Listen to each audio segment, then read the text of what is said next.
నమస్తే welcome to Sakshi business this is Durga. Stock మార్కెట్లో futures and options trading అంటే F&O trading చాలా ప్రమాదకర వ్యాపారం అని మార్కెట్ నిపుణులు చెబుతున్నారు. అలాగే మార్కెట్ నియంత్రణ సంస్థ SEBI కూడా నిత్యం F&O ట్రేడింగ్కు వ్యతిరేకంగా హెచ్చరిస్తూనే ఉంది. అయినా ఇప్పటికీ లక్షలాది మంది పెట్టుబడిదారులు ఎటువంటి ముందస్తు అనుభవం లేకుండా F&O ట్రేడింగ్లో పాల్గొంటూ భారీ నష్టాలను మూటకట్టుకుంటున్నారు. ఇక ఈ క్రమంలో ఒక పెట్టుబడిదారుడి స్టోరీ సోషల్ మీడియాలో వైరల్ అవుతోంది.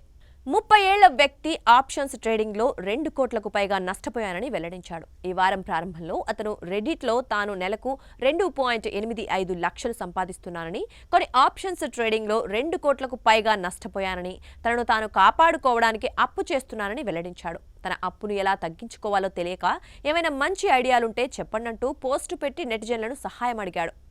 ఇక ఈ పోస్ట్లో అతను తన గురించి చెబుతూ తాను ఓ ప్రముఖ కంపెనీలో పనిచేస్తున్నానని, నెలకు జీతం దాదాపు 2.85 లక్షలని తెలిపాడు.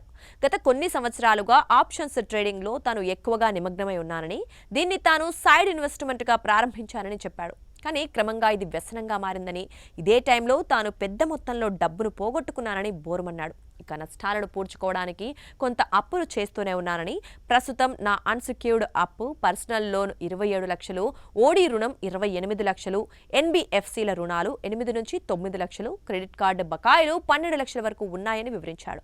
స్టాక్ మార్కెట్లో futures and options derivatives trading కిందికి వస్తాయి. దీన్ని సాధారణంగా ఫ్యూచర్స్ ట్రేడింగ్ అని పిలుస్తారు. ఈ రకమైన ట్రేడింగ్ షేర్లను కొనుగోలు చేయవలసిన అవసరాన్ని తొలగిస్తుంది. ఎందుకంటే దీంట్లో వ్యాపారులు ఫ్యూచర్స్ అండ్ ఆప్షన్స్ కాంట్రాక్టుల్లో వర్తకం చేస్తారు. స్టాక్లను కొనడానికి బదులుగా కాంట్రాక్టులను వేరువేరు నెలలకు కొనుగోలు చేసి విక్రయిస్తారు. ఇక ఈ రకమైన ట్రేడింగ్ చాలా ఎక్కువ రిస్క్ అలాగే రివార్డ్ను కలిగి ఉంటుంది. డబ్బు త్వరగా సంపాదించినప్పటికీ అది అంతే త్వరగా కోల్పోవచ్చు కూడా అని మార్కెట్ నిపుణులు హెచ్చరిస్తున్నారు. సాక్షి టీవీ ప్రసారాలను నిలిపివేయడం చట్టరీత్యా నేరం. సాక్షి టీవీ ప్రసారాల కోసం మీ స్థానిక కేబుల్ ఆపరేటర్ని వెంటనే సంప్రదించండి. DTHలో ఇంటర్నెట్లో కూడా సాక్షి టీవీ ప్రసారాలను వీక్షించవచ్చు.